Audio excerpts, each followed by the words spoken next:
Hi guys, welcome to our channel. Huwag nyo nga po palang makakalimutan mag-like, share, and subscribe. I-share ko nga lang po ang aking binili sa Shopee na mini sewing machine. Pero di ko rin magagamit. Uy, joke lang. Gagamit ko siya kapag gusto kong mag-tie ng damit. Ito hindi naman siya matatay dahil ano lang siya, sa liig lang siya. Ang gagawin nga po pala natin ngayon is gagawa tayo ng damit ng ninyo ko. So, ito siya guys. Ayan, luma na yung ninyo. Ay, luma na yung damit nyo, diba? Matagal na yan. Sa TikTok din. Kaya gagawa natin siya.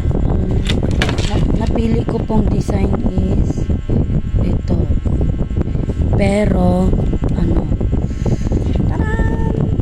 pero kulay yellow yung ganyan niya, diba? Yan, kulay yellow. Wala kasi ang white na ubos na.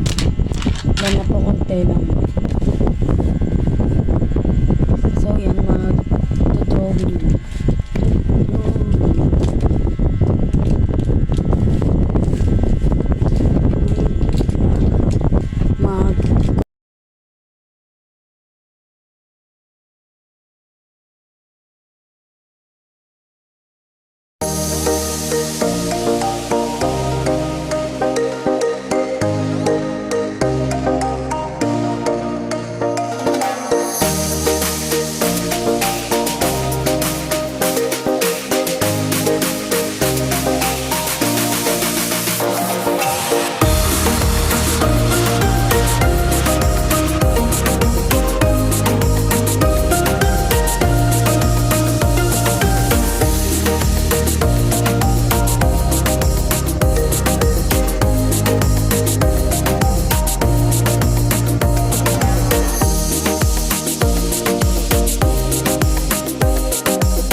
Hello. Babalik guys.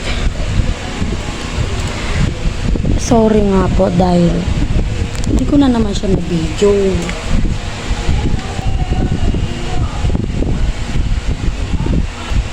Tsaka yan guys, na-designan ko na rin po pala siya.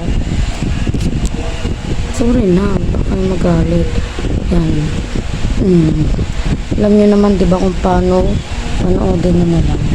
Na-designan ko na siya, guys. Ito, papakita ko sa inyo kung paano. Yan. First, gumupit lang kayo ng bilog. Yan, bilog. Gumupit kayo ng bilog na malaki. And then, gupitin nyo dito. Tapos, gumupit kayo ng, ano dyan, bilog din na maliit. Yung kakasya yung leeg. Yung ganyan na siya, guys. Para na siyang C. Para na siyang C. And then, yun na. Okay na siya, guys. Yan, okay na. Tela. Tapos, dinesignan ko na lang siya nito. Ayan. Tapos, pati yan. Yan o, pag ganyan-ganyan. Tapos, ito, nabili ko lang din siya sa Shopee. Ayan. Lahat ng mga to, nabili ko lang po sa Shopee yan. Tapos, ito po, nakita ko lang siya sa may bag. Kinuha ko na lang po, tapos ganyan na. Ganyan na siya. Diba natatandaan nyo, guys, may pinakita akong sewing machine. Sewing machine.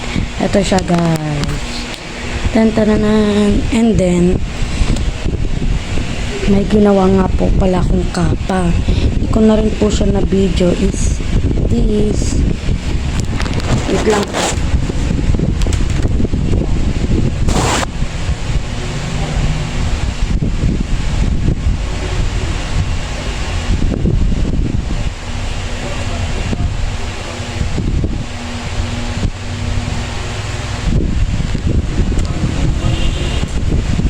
Ayan, guys, kapa. Tinay ko lang siya gamit ang sewing machine. Tinay ko lang siya. Ayan siya, guys. Oh. Ang ganda niya. Ang ganda. Tapos sa likod, ganyan. Okay. Ayan. Tinay ko lang siya, guys. DIY lang tong damit na to. Ayan, DIY. Tapos, yan, tali. Pwede nyo rin naman siyang tali na ganyan. Ako kasi, nilagyan ko siya ng ganito. Tape, parang siyang tape. Pwede siyang mag-iwalay yung ganyan, guys. Nilagyan ko siya. Ayan. Para ikakabit siya sa liig. So, ipapakita ko na nga lang pala ito, guys, na nakasuot sa kanya is sa susunod or sa linggo. Palitan ko siya sa linggo. Ano po kasi ngayon Sabado, baka po linggo ng gabi mapalitan ko siya. Yung DIY lang yun, guys. Ito is pa-box lang yung kapa niya, pero maganda siya kapag nakakabit. And then ito, alam niyo naman na, guys, diba, ganyan siya. Kailangan talaga bilog.